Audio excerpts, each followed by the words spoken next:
We're going to go ahead and go with our quick intro and get right on into it.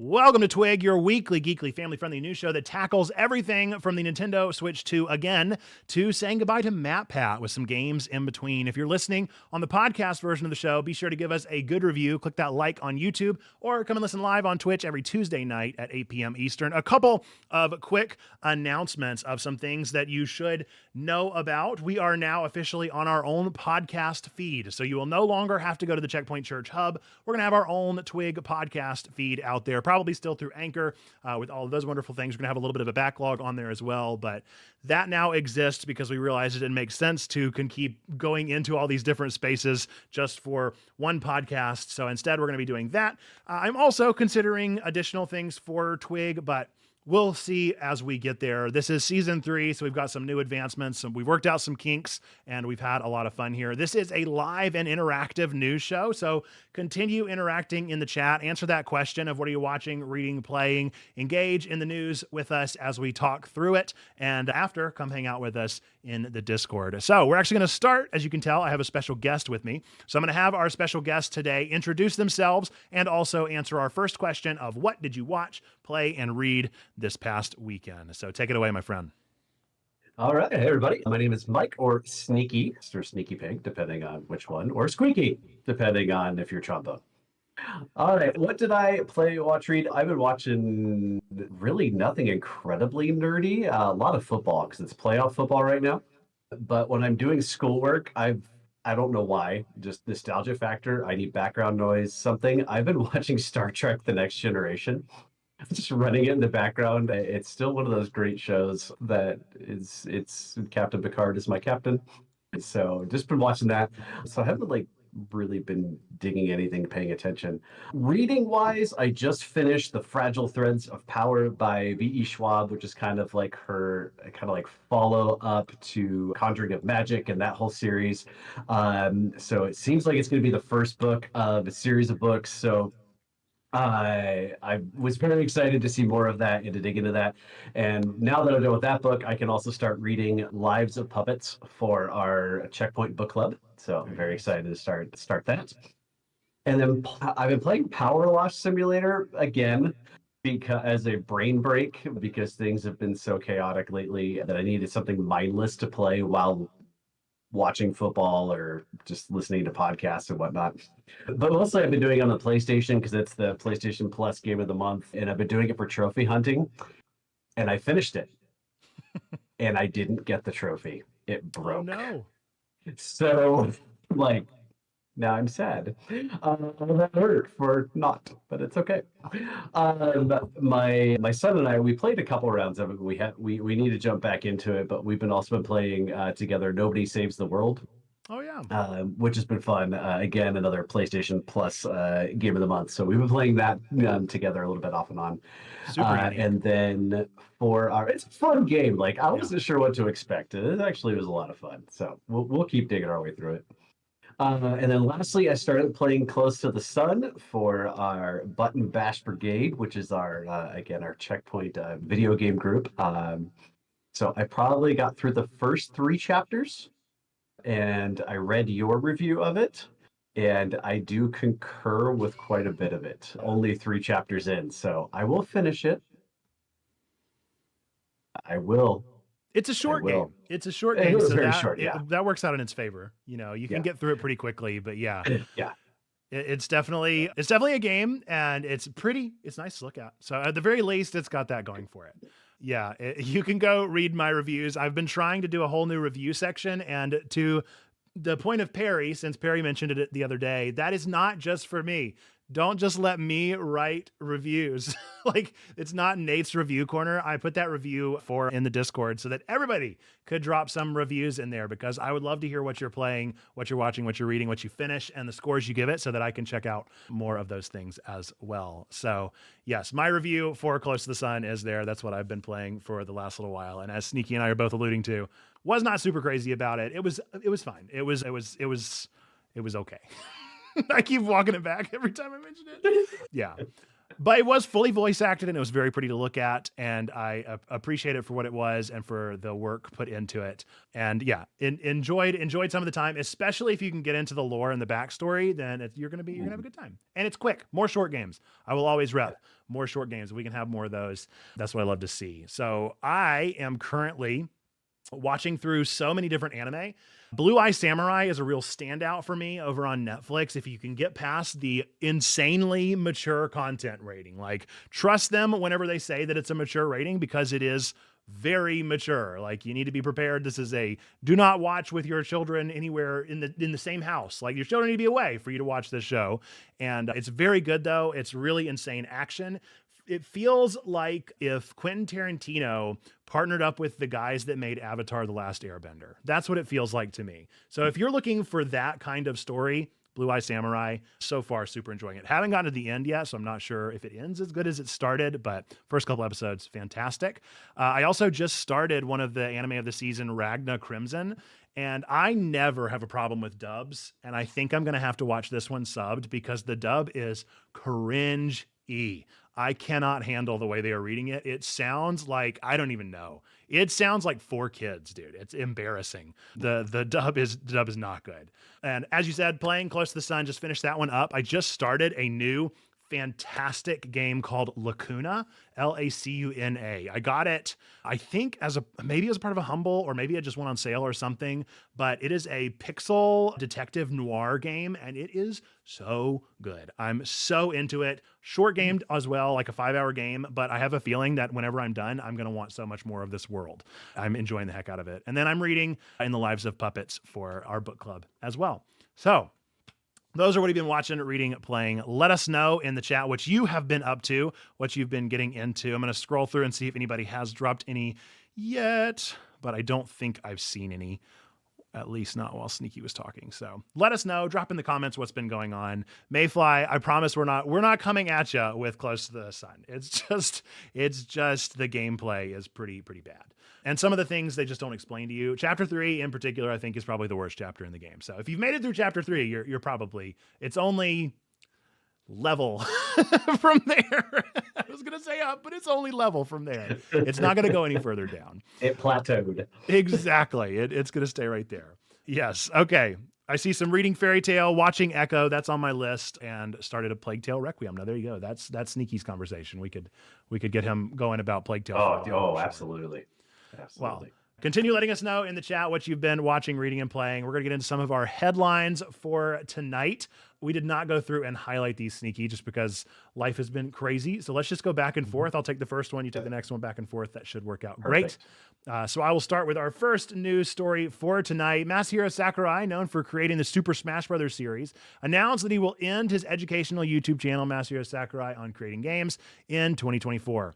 This was started back in August 2022, and the channel provided insights into game design and development. Despite its success and substantial following, Sakurai hinted at the financial burdens of running the channel. Speculation suggests the decision may be linked to him focusing more on game dev, possibly on a new Super Smash Bros. Project, maybe in tie with the Nintendo Switch 2 that's supposedly coming out that we'll find out about more, hopefully, later on. So I don't know if you checked out this channel. I'm a little bit into game development, but I'm very much into Super Smash. And so I was just excited to see Sakurai start a channel. And I watched probably like the first 20 videos that he made, and they were all really good. And then he just kept going, and it got way above my head, and I wound up bowing out somewhere along the way. But I was in that wave of the initial subscribers that then kind of just, it backed off. Yeah, I have never seen any of these, but I think it would be really interesting to see this. As weirdly enough, hanging around y'all checkpoint peeps have got me interested in this stuff because you guys talk about it, and then I'm like, what are we talking about?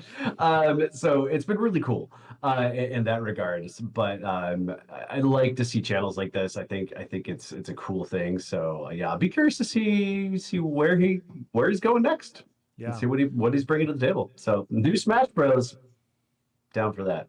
It feels like the timing is just a little bit too perfect. Like if he's not working on Smash, I think it's going to be upsetting to a lot of the mega fans just because of the factor that it's like stopping his YouTube channel right in line with when we're supposed to be getting a new console. Like it just makes sense, but absolutely. Yeah. Time will tell. All right. On to our next story. Take it away. All right, SAG-AFTRA, the union representing voice actors and motion capture performers in the gaming industry, has struck a significant agreement with AI voice studio Replica Studios. This deal allows Replica to create and license digital replicas of actors' voices for use in video games, provided the actors consent. The agreement has been a subject of concern among voice actors. Many industry talented included Elias Tufexis, the voice of Adam Jensen in Deus Ex, and Steve Blum have expressed dissatisfaction, stating that they weren't consulted about the deal and are unaware of any peers who were. The partnership has turned groundbreaking and represents a significant step in the integration of AI technology into the gaming industry. It's designed to ensure fair compensation and consent for the use of members' voices in performances. However, the announcement has sparked a debate within the community, highlighting the ongoing concerns about the impact of AI on creative professions. Despite the controversy, the deal is seen as a proactive step by SAG-AFTRA in navigating the evolving landscape of AI in entertainment. It follows a broader pattern of the union securing protections for its members in the face of technological advancements, including a previous agreement with Hollywood studios concerning AI-generated likenesses. I was reading about this and I was actually pondering this like for a good chunk of the day. And and mostly because we're going to get into more AI stuff here in a little bit when we get to the Discord news. But I think I think our summation of this article is correct. I think this is an evolving landscape that we're in for, I want to say, a long haul, and to a degree of trying to figure out how we're going to handle this. I think AI has just jumped into things so quickly that I mean, obviously, technology always outpaces things, and I think we're starting to really see that here, where people want to use AI, they see the benefit of AI, but how do you do it in a way that is fair and accessible, and how do we do it right? And so I think that's the struggle here. And so I can see where some of the voice actors are not happy about this. And I'm going to say, to a degree, I think I lean on their side on this, because I feel like that maybe there just aren't enough questions being asked, not enough understanding of where this is going to lead. And so it is going to be interesting to see how this will continue to play out, and whether voice actors push back on SAG-AFTRA on this. So obviously we're not done talking about this, but it's going to be curious to see where we're going.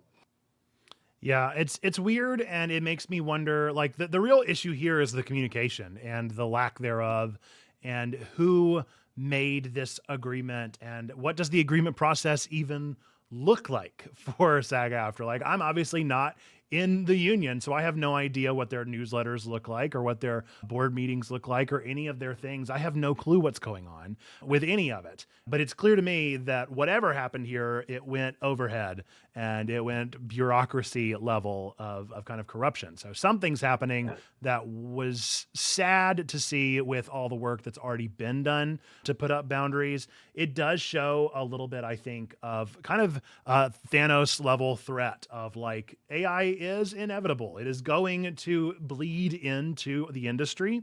And the question is, like, how much are we going to let it? In what way are we going to let it? Obviously, I have no say over it, but in my universe of ministry, that's why I'm so involved in the AI scene. I'm super engaged with the ministers out there that are investigating AI. They're more gung-ho about it and learning about how to use it. I'm there asking questions and probing a little bit of the ethics of the thing, and trying to bring in, my kind of Methodist perspective of doing no harm through our AI works that we're putting out there, but also doing the most good. One of the big, sentiments of doing the most, doing all that you can for all the people that you can in all the ways that you can. How can we use that to further the way that we might be able to share the good news? That's my focus. But again, it's just kind of like, how much am I really going to be able to keep it out? Like, there's no way we're not going to have ministry leaders use it. And so we just have to keep on asking those questions and being involved in the spaces that are there. And whatever capacity we can involve ourselves, let's involve ourselves. Some of the things from the chat, we have kind of a sense of dread from everybody, specifically Mayfly lamenting the vampire baby boy being copied. And that is obviously something very real. I will say, that in particular, just how much work was put into BG3, like I just don't think that AI would be able to sustain interest for that long. Like, I don't think they would be able to bring in the level of drama. Now, who could say, because it's moving so rapidly, maybe it's able to eventually capture some kind of nuance to the voice. But I think at the end of the day, that massive projects like that are not going to be too harmed. I stand by my stance that I do think that indie games could be benefited by this because they just don't have the budget. But who could say? I mean, what's the game with the what's the name of it? 12 hours? What was the one with James McAvoy? Wasn't it? It was something like that. 12 minutes. 12 minutes with James McAvoy and Daisy Ridley and Willem Dafoe. Like, that was a somewhat small indie game and got 3 major Hollywood A-listers on it. Or maybe not A-listers, but most of them are A-listers. I'm going to call them A-listers. And so that's a pretty big deal to get that. So I did hate that game so much, but it had great voice acting. So yeah, it's weird. It's weird. Bleach brings up the finals and talks about their AI voices that they had for the announcers and kind of the backlash they got. We'll have more AI again into the Discord section. So as you said, this is an evolving topic. I don't see this one going anywhere anytime soon. And obviously the general sentiment amongst our chat and our community is a bit of disdain and fear around the thing. And it's very much warranted. On to our next story. In early 2024, Twitch, the popular live streaming platform, announced significant layoffs affecting around 500 employees, which equates to about 35% of its workforce. This decision appears to be a response to financial challenges faced by the company. Twitch's CEO, Dan Clancy, acknowledged the difficulties in achieving profitability, leading to these drastic measures. The layoffs follow a trend of financial restructuring and cost cutting in the tech and gaming industries as companies strive to balance growth and sustainability in a challenging economic environment.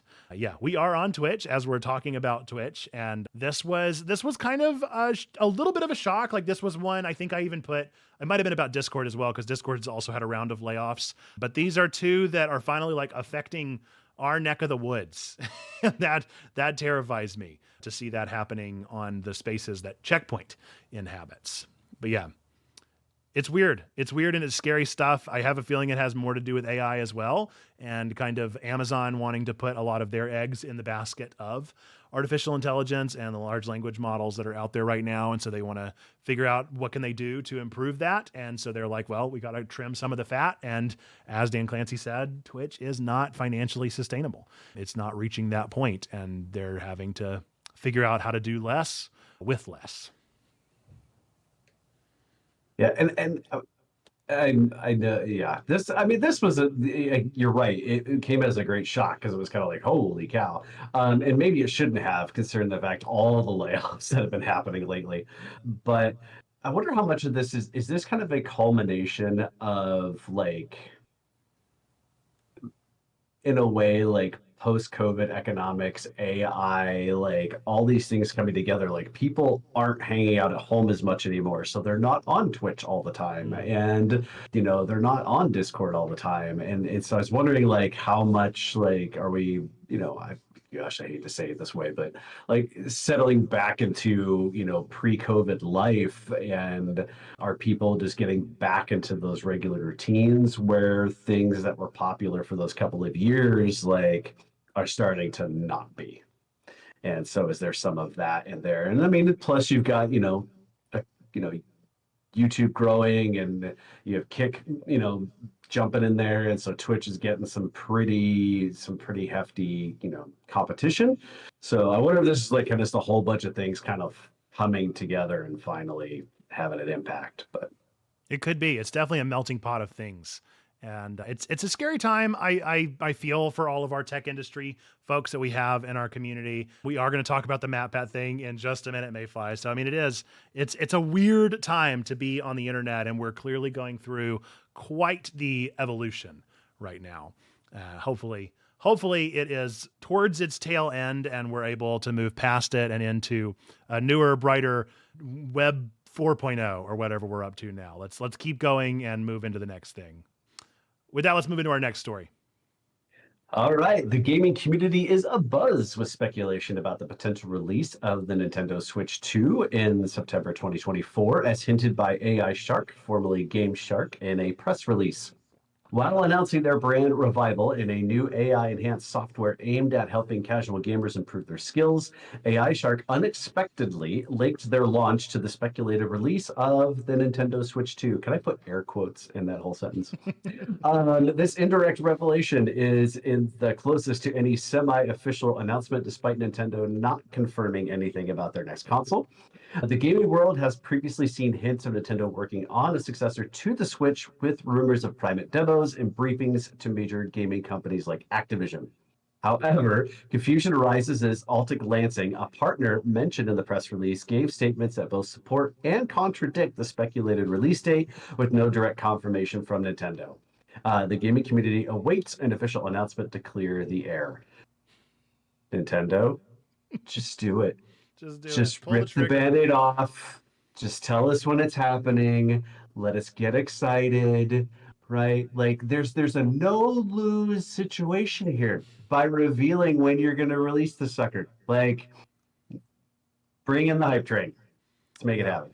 They're sitting there in an audio lab just trying to figure out what's the next, like the little clicking sound of the Switch. What's the next sound? And once they get that audio sound perfectly crafted, they're ready. They got the finger on the button. They're just waiting on their guy. Their audio guy is behind. And once they figure it out, I'm sure it's just going to come pouring out. It is weird. I have a lot of thoughts about where the Switch is going.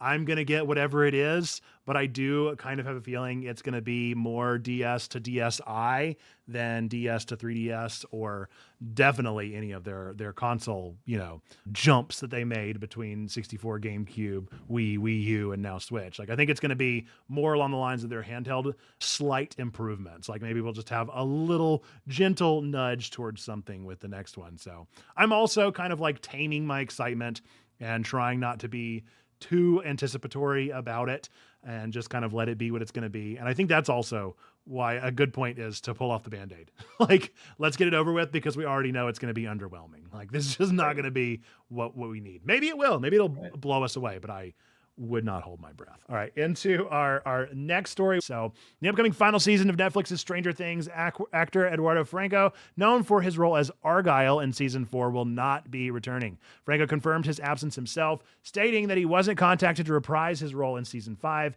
This news emerged following fan concerns after noticing Franco's absence from a cast photo, signaling the start of production for the show's last season.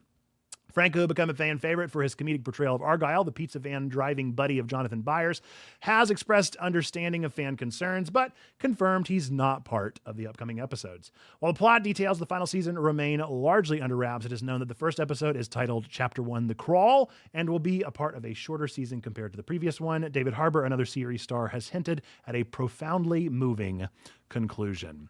So, yeah, this is sad. I loved Argyle, and of course, we always want our favorite character actors to come back, but also, kind of like with the Switch, like, this is just, that's TV, baby. Like, that's, you lose your favorite character actors when you go from one season to the next. We should really be thankful that Stranger Things is happening at all, considering how quickly the kids are growing up and how weird it is for them to even still be playing their characters in any, like, normal span of time.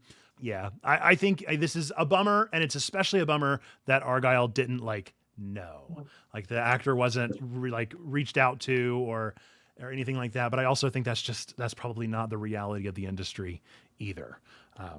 Yeah, at least it's not justice for Barb situation, right? Okay, I'm gonna take a slight hot take here. I couldn't stand Argyle. Oh no, he wasn't that great. He was funny. He was a funny character actor. Eddie was definitely the star of that season. I mean, I'm gonna say this: he was given what he did great with what he was given, and yeah, that's about all I could say. But yeah, I mean, I get that people probably are upset that he's not coming back. Just bring back Eddie and problem solved. Solved. Let's just do that. And we don't have to worry about Argyle. Yeah, we had our star. We already had our star of the show. Yeah, it's bizarre. It's really bizarre to see the kind of hype around it. And like I mentioned, this one's taken quite a turn down.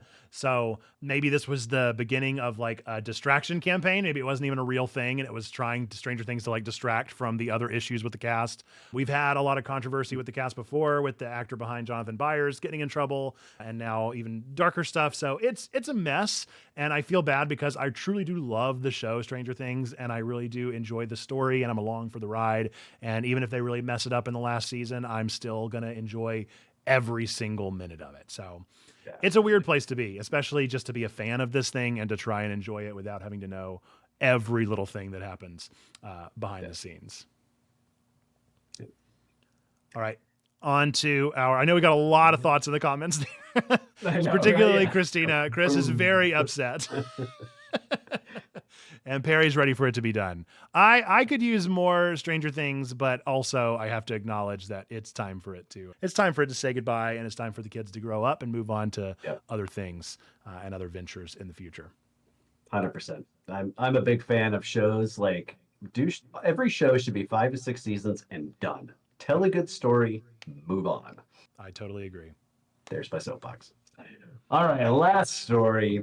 Pat, the creator behind the popular YouTube channel The Game Theorist, has announced his retirement from video production, marking a significant moment in the online gaming community. Over 13 years, The Game Theorist amassed over 18 million subscribers, influencing gaming culture with their well-researched speculative content on complex game storylines. MatPat's unique approach to help popularize games like Five Nights at Freddy's, and even led to memorable moments like attempting to get the Pope to play Undertale.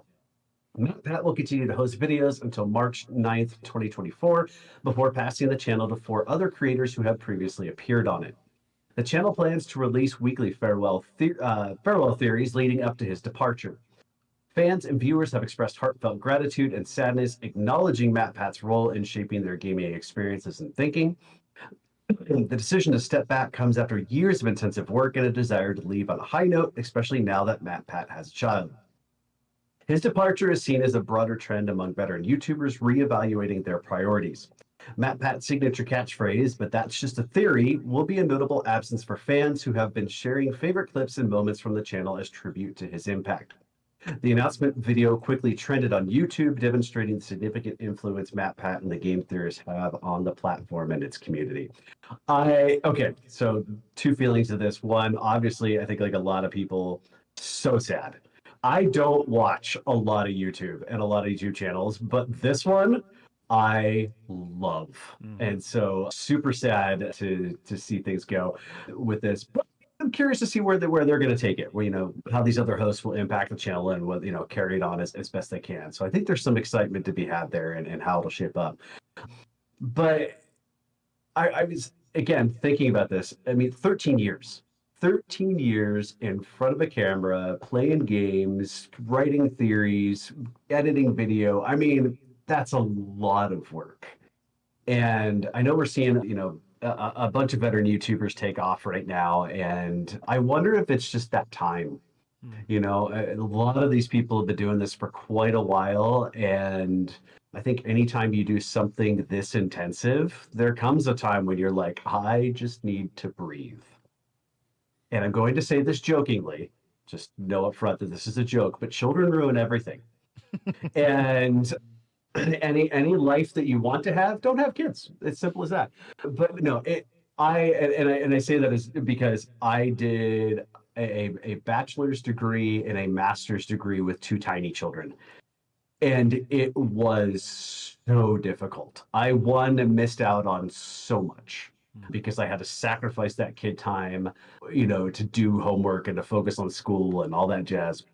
So, definitely a kid helps you reevaluate your priorities for sure. So while I'll miss him, fatherhood is its own adventure. And so we'll see, if he ends up coming back later on, or who knows what he'll get into, but Yeah, I think it's interesting how all of the people that have left have taken a slightly different approach to how they're going to leave.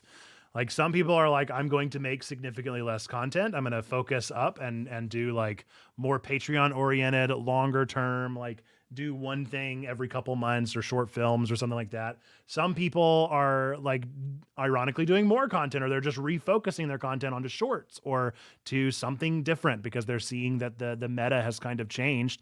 And so it doesn't make sense to continue doing things the way they did. But MatPat went the way of the church. This is a satellite campus. He launched 4 satellites. He did it as a lead pastor. He launched these 4 things, built up the progeny to then take over, and has handed them off. So, I mean, I don't know if he learned anything from our models, but 100%, this is the church model. This is church planting. And I will say, I already felt quite the affinity with MatPat because our nerdy sermons are obviously more theological than his theories, but I've always felt very akin to the stuff that we create being a similar kind of cousin, a weird cousin to the taking video games way too seriously and diving into them exegetically.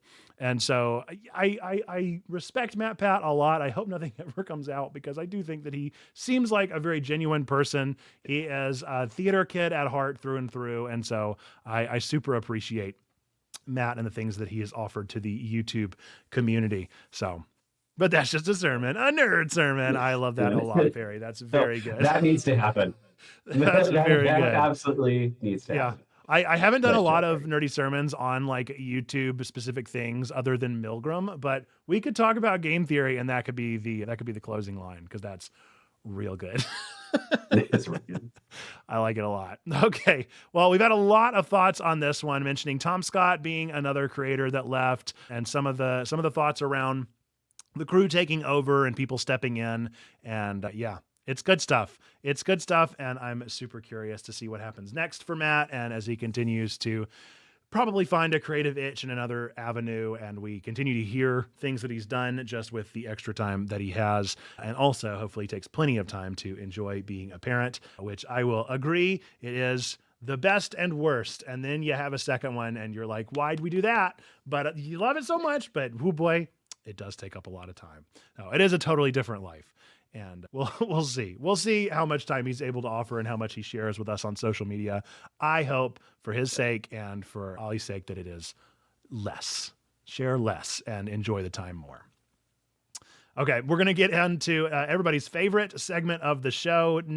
Yes, Cryptic Critiques. Can you tell I'm a little rusty?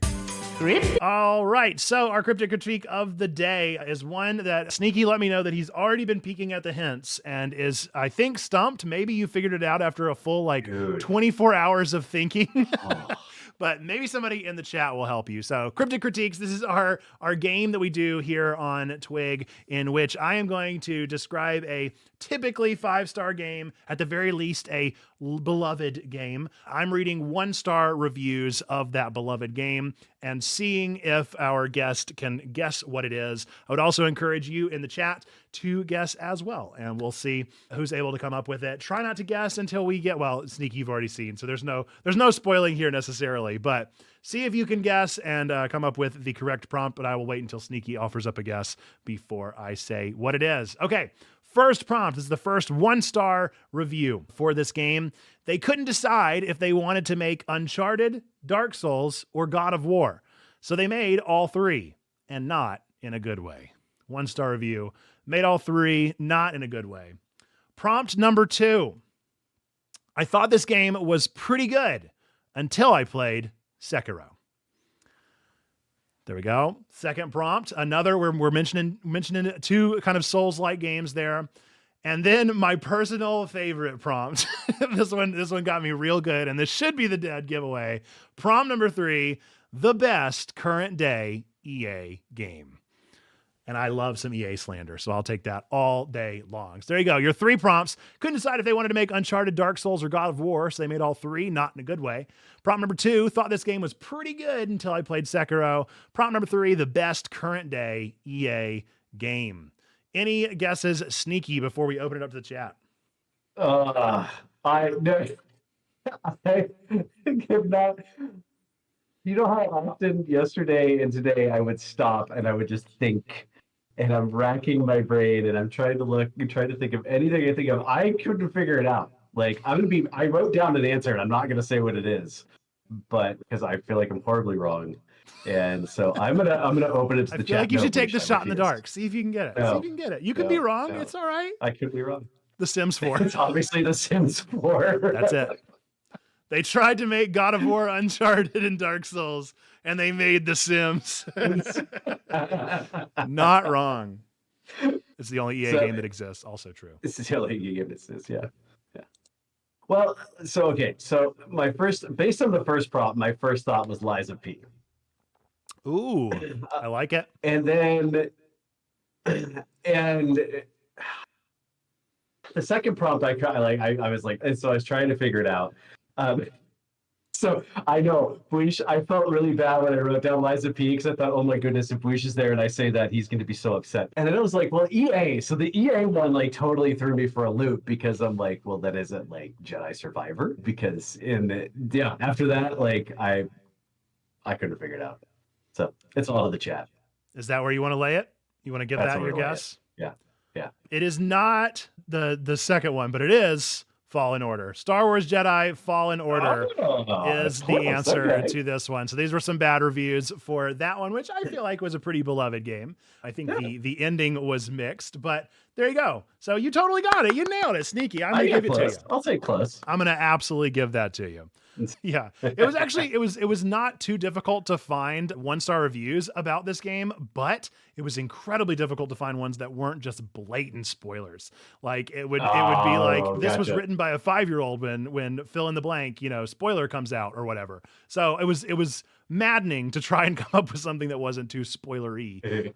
But it was great though. It was great. These were fun ones. I super enjoyed the slander being sent against the Jedi Survivor games in this one. So good job. Chats in the clap indeed. Nice. for that guess. And with that, we're going to go into our next segment of the show, which is, of course, to the Discord, our submitted news. So this is actually no longer true. I need to go ahead and take that off. We're not going to be doing the bit.ly/DearTwig because that just seems silly. Just use our Discord, !Discord. Join that. Go to Ask Questions, Get Answers every single Monday, and you will be able to submit nerdy news that could be picked to be talked about during this segment of the show. So with that, we're going to get into our first one. This was submitted by Nailhood, as well as sort of bumped up by Humor Whitill, a little bit about Magic the Gathering and the new AI controversy that they've gotten into. Wizards of the Coast, the publisher of Magic the Gathering, recently admitted to using generative AI in a marketing campaign for the Ravnica Remastered set after fans spotted inconsistencies indicating AI involvement. The company initially claimed the image was human-created, but later acknowledged the AI's role following community feedback.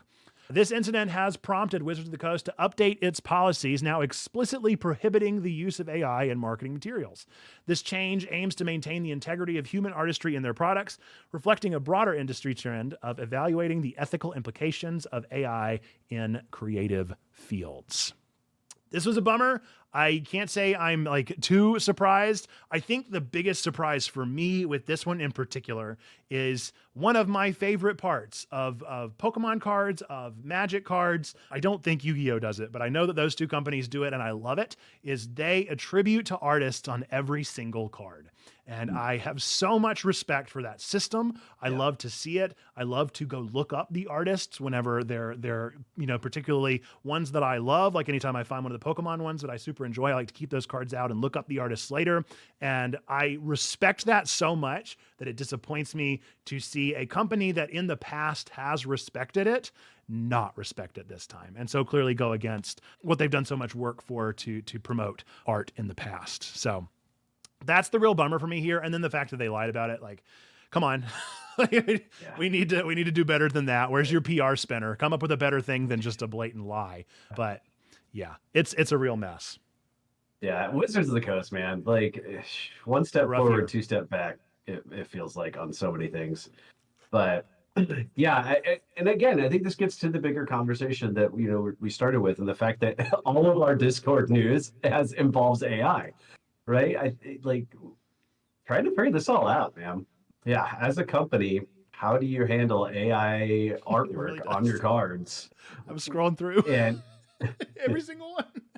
It is, but yeah, this is again, this is going to be so complicated, so let's just say Wizards of the Coast. Here's an example of how not to handle your interaction with AI, right? Like you straight up just lied, and so yeah, another not good look for Wizards of the Coast, but. At the very least, I hope that this is a stepping stone now that they have like the policy in place. That's the reason why I keep tooting the horn of Google and YouTube is I think that they did this super early. And I think that they did a really good job setting that policy from the get-go. TikTok is kind of hopping on it now with some of their like requirement to flag things. But I think that that is so essential to, the policy was in place before this happened, for the record says. Oh, wow. Okay. Says Cam. Oh dear. Well, yeah. Hopefully they listen better to it, or this gets doubled down or written in bold or something so that it works a little bit better. But I continue to laud companies that are doing it well, and some are doing it well and some are not. And it's just a bummer whenever you hear of a company that again has supported artists in the past so well, really mess things up along the way. With that, let's get into our next AI story. Take it away. All right, this one was submitted by Twyla about Prince of Persia and AI TTS. In this game, Prince of Persia: The Lost Crown, an in-game character named Calix was voiced using a text-to-speech or TTS program, as reported by IGN and confirmed by Ubisoft. The character's voice in the English version was not replaced with a human actor's voice before the game's release, leading to the use of TTS for 8 lines of dialogue. Ubisoft explained that during game development, teams often use placeholder assets, including TTS, until final voice recordings are implemented. This oversight led to Calix's TTS voice being included in the game's release version. Ubisoft has committed to replacing the TTS voice with a human actor's voice in a future patch expected by late January or early February. Interestingly, Calix does not have an English voice actor listed in the game's credits, suggesting that Ubisoft may have overlooked recording these specific lines. Despite this unusual situation, the overall reception of Prince of Persia: The Lost Crown has been positive. The use of TTS in this case appears to be an unintentional error rather than a deliberate choice, reflecting the complexities and challenges in game development processes. And again, here's an example of doing it right. Yeah. Right? So here's Ubisoft saying like, oops, like we dropped the ball on this and we're going to fix it, right? We're going to have somebody come in, do these lines. We're going to put out a patch to fix it. Here's a right way to respond to this oversight. I think, but it'll be really interesting. I'll be curious to know, like, when, for people who are going to play the game, I wonder, like, what kind of impact it actually will have in the gameplay. Like, as people are playing, like, will they notice it? And if they do, will it be so out of place that it's going to be, like, jarring? Or is it going to kind of be, like, horrible?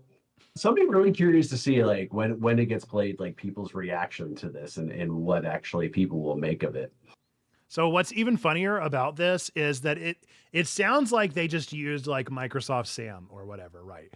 Mm-hmm. No, they used like an AI website like I've used for the Level 2 podcast whenever I had like random anime characters. Like they went to like a generator that is just on the internet that people use all the time just for kicks and giggles.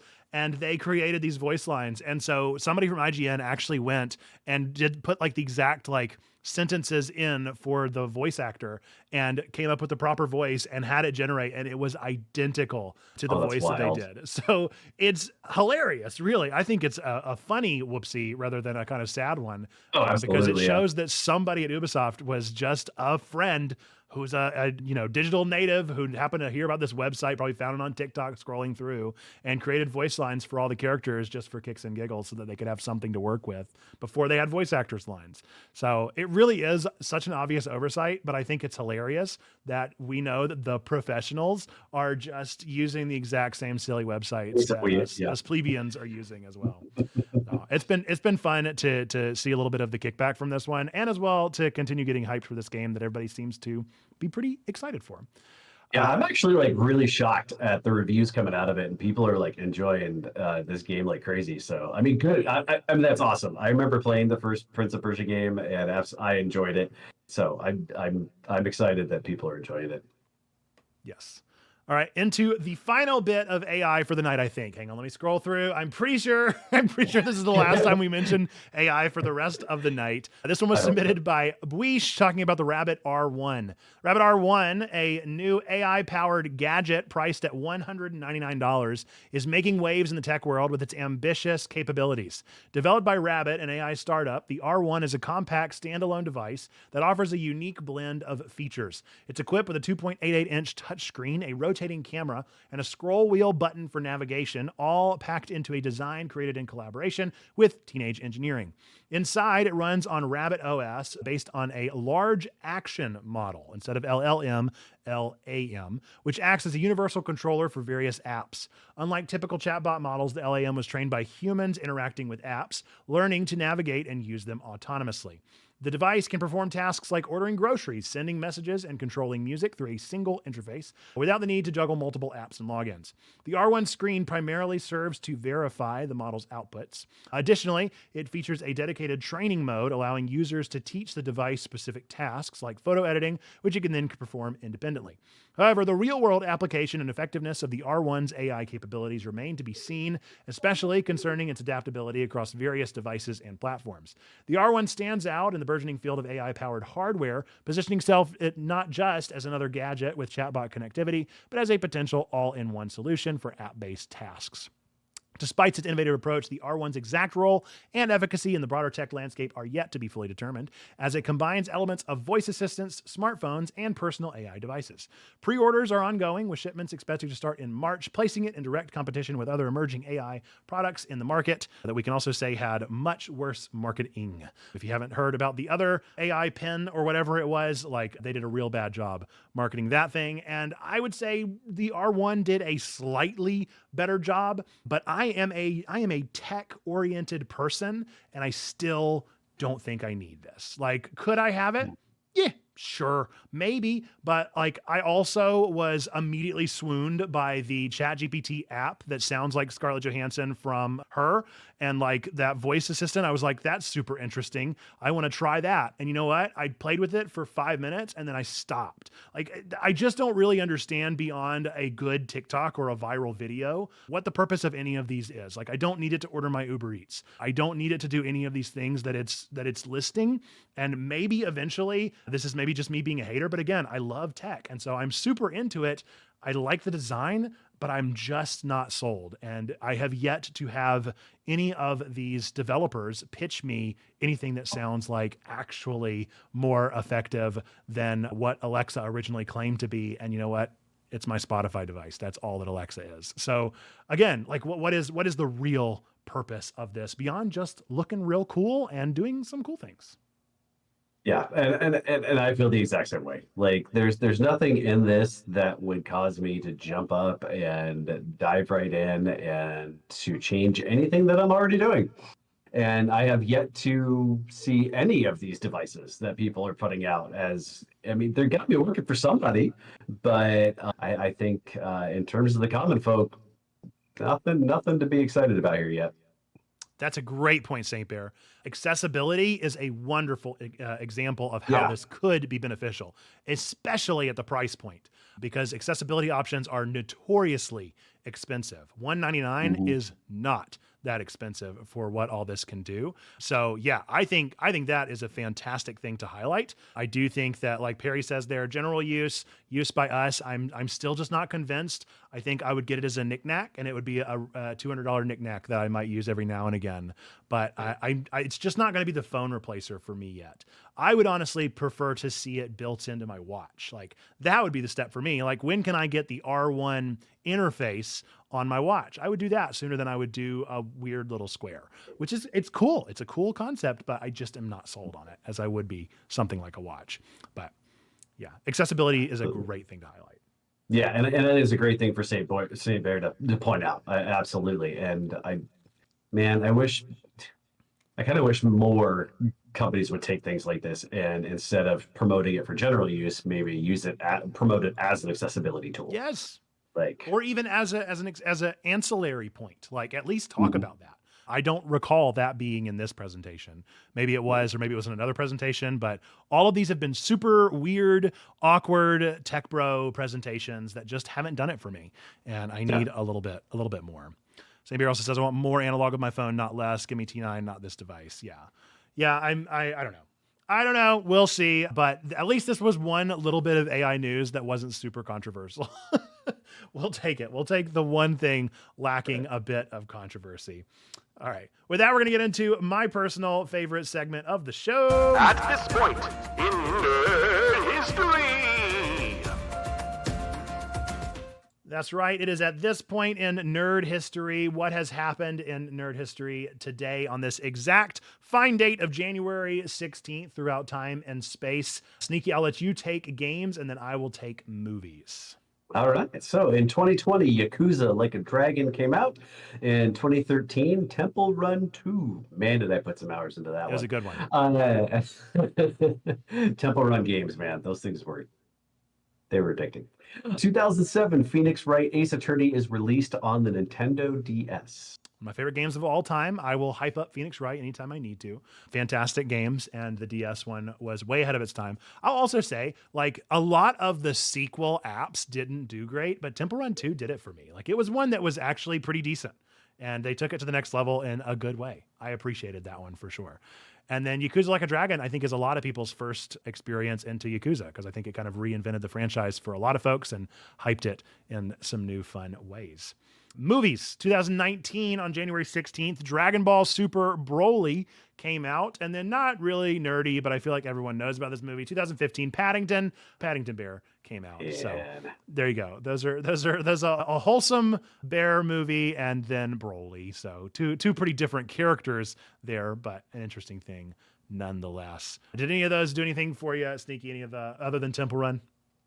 So I have never played a Phoenix Wright game, but I watched Bat stream it, and I thoroughly enjoyed his stream of it. It did. I think Phoenix Wright did come out on Game Pass, so I did download it. So I do have it.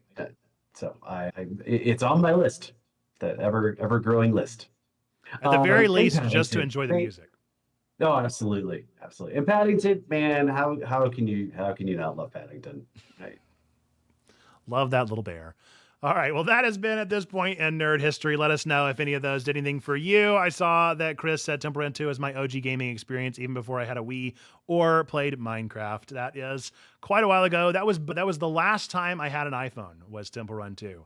I think that was one of the last couple games that I actually played on there. And then I made the switch and never looked back.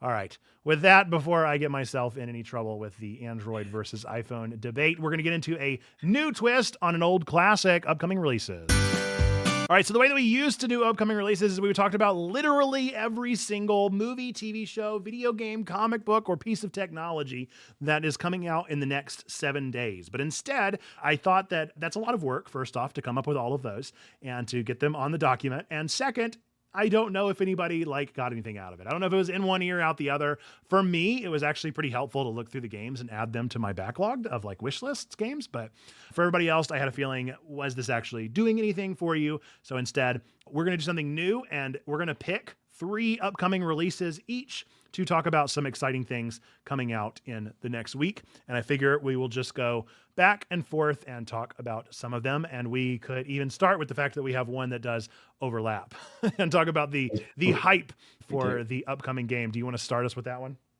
Yeah. So I know both of us put on our list that Power World is coming out, I believe Friday.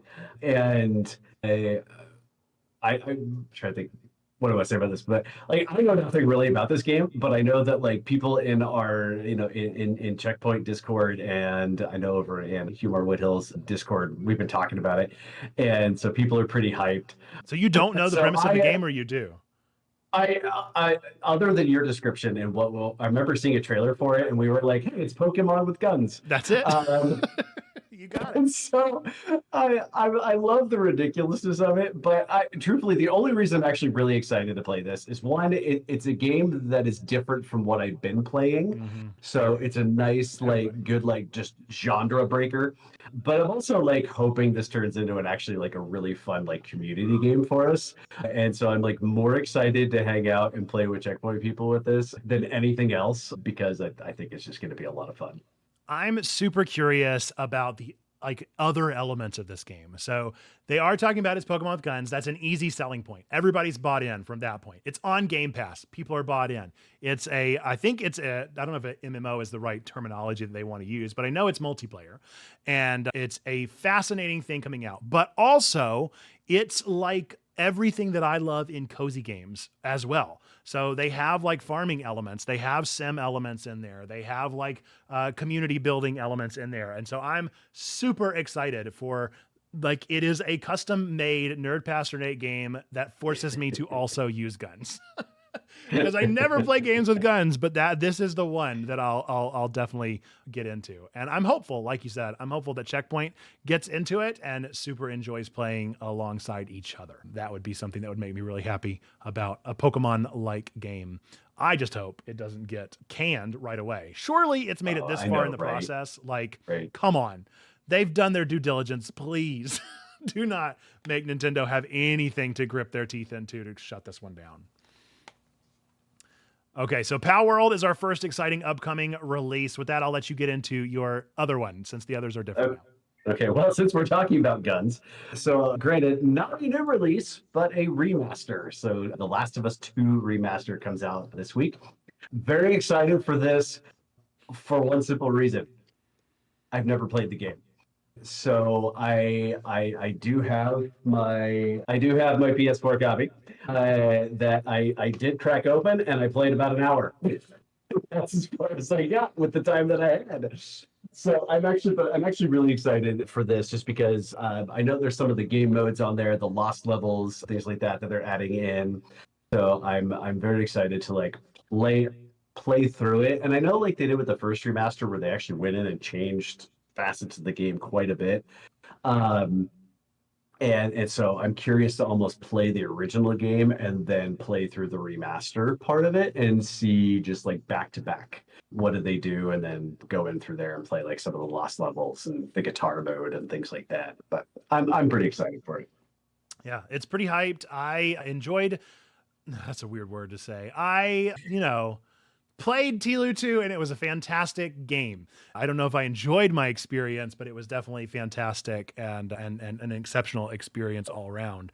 So I'm hopeful for you. I hope that you've got your therapist on speed dial for that one because it's quite the wrencher, I would say, especially even in comparison to the first one. I think it was just a leap for a lot of folks that some people were uncomfortable with and some people made better than others. And some people made it their favorite game of all time. So clearly, it's worth your time, and I'm hopeful that you enjoy that experience. It does not have Guitar Hero mode, just the guitar mode that's already in the game, but I think it's standalone. So instead of being a moment in the game, you actually can pick a song and play along. And I think they also, I saw this in brief, so I'm not sure if it was exactly what I thought it was, but it sounded like they added in the ability to play as a character model of the composer of the game. So I think that's pretty neat. Quite an honor to be cool. the composer of this, legendary series and to be mocapped into a game. That's pretty neat. That's cool. We'll see if I heard that correctly or if that's something that I'm just pulling out of nowhere.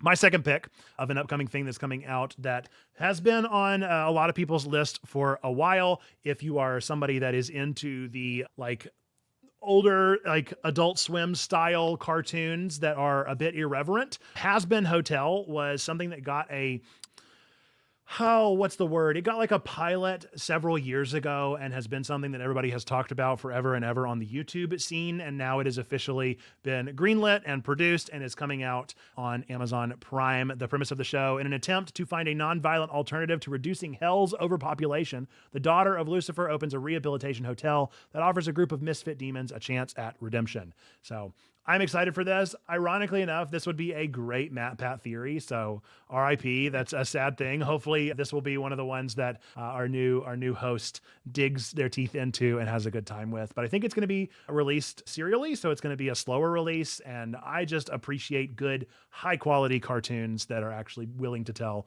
darker stories. So I'm here for that one. Has been Hotel. And your last one, Sneaky. All right, my last one for the show that is coming out on Max, the True Detective Night Country. It's been apparently the reviews it's getting. It's very well received. But the bonus to this is Jodie Foster is starring in this one, and I am all for watching Jodie Foster. I think she's a phenomenal actor. So I know the True Detective series has kind of been up and down in terms of whether it's been good, whether it's not. So with this one getting some pretty good reviews, I'm actually pretty excited to check this one out. Yeah. I'm hoping it'll scratch that itch. Everybody's saying it's as good as season 1. So yeah, time will tell if it actually holds up to that. I tell you something that I'm hearing about that I never watched, not for any particular reason, but I hear people talking a lot about Fargo, the series now. And I want to go back and actually give that one a try because people are like, if you're tired of True Detective letting you down, go watch Fargo and you might super enjoy it. So I'm thinking about it. I'm thinking about it, finally getting into that one. And yes, Jodie Foster, fantastic. With that, our last upcoming release, my third one, is a game series that came out by Sync. If you've never played Hotel Dusk, or if you've never heard me talk about Hotel Dusk, it is one of my favorite games ever made. And this is another game made by Sync for the Nintendo DS that I never got to play called Another Code. And there's also a sequel for Another Code Recollection. That is the sequel to it, or Two Memories is the sequel. So I am super looking forward to getting to play both of those games in the series and play Another Code for the first time. If you've never seen it, it is a super interesting art style, and the main character is a girl, I believe, named Ashley, according to this rerun here, and she has white hair, quite a stark, especially for 2003 or whenever I first saw it. You didn't see every anime character with white hair except for Inuyasha, so it was a little bit different back then. But Another Code is one that is right up my list. I cannot wait for Friday to come. I'm going to be playing Pal World on stream for the next 3 weeks. And I'm going to be playing Another Code on my own for the next 3 weeks as well. So those two. Ooh, I just looked up the artwork for this. Wow. It's super pretty. Okay. It's super pretty. That's super cool. Yeah. I'm very interested to see more and to finally get to experience what is at least worthy of being ported and worthy of being ported before Hotel Dusk. With how much I love Hotel Dusk, it was ported before it. So I want to know what makes this story so good and worth people's time. So super excited. Let us know in the chat if you are excited about any of our things as well. I know I saw a lot of caps being dropped in there, so clearly we are pretty amped about a lot of those picks. Let us know some things that you're looking forward to in the next week that we should keep on our radar. Continue having the conversation over in the Discord and let us know what is exciting for you coming up in the next week. With that, it's time to move into our final segment of the show. That's right. It is our meme of the week, in which we go to our Memes and Goofs channel. And this time, our winner of the meme of the week is Trombone Dalek, which is this cat that has seen a sign. I believe this is a Bojangles. I could be wrong. It could be a Biscuitville. It could even be a Waffle House. Who could say? But it says, when you find your calling, now hiring biscuit maker for $14 an hour. And it is a cat with the heavy breathing. And I laughed at that one for a good long time. I think I actually saw it as Samson was kneading my belly. So very appropriate to see that. Yeah, it's one of the, you ever have a meme that you look at it, you laugh at it for a good 10 to 15 minutes, and then you scroll away, and then you happen to come back to it, and you can't help but laugh for another 10 or 15 minutes. That is that meme for me. Yep. And Trombone must be over with bats right now. So Trombone, you won and you didn't even know it. But yes, that is our meme of the week. If you would like to be our meme of the week next week, use our Memes and Goofs channel. I picked the one that typically has the most reactions over the course of the week. So use that channel, fill us with all of the random memes that you've got, and we'll put to the front what is the best that rises to the top of the cream of the crop. With that, we're going to get into our final part of the show. Sneaky, before we get into our closing notes, do you have any shout outs, anything you want to mention, anywhere that people can find you, anything to close the show? I'm not really on social media, but where do I spend the majority of my time is in the Checkpoint Discord. So if you are not part of our Discord, please join. It is a fantastic time.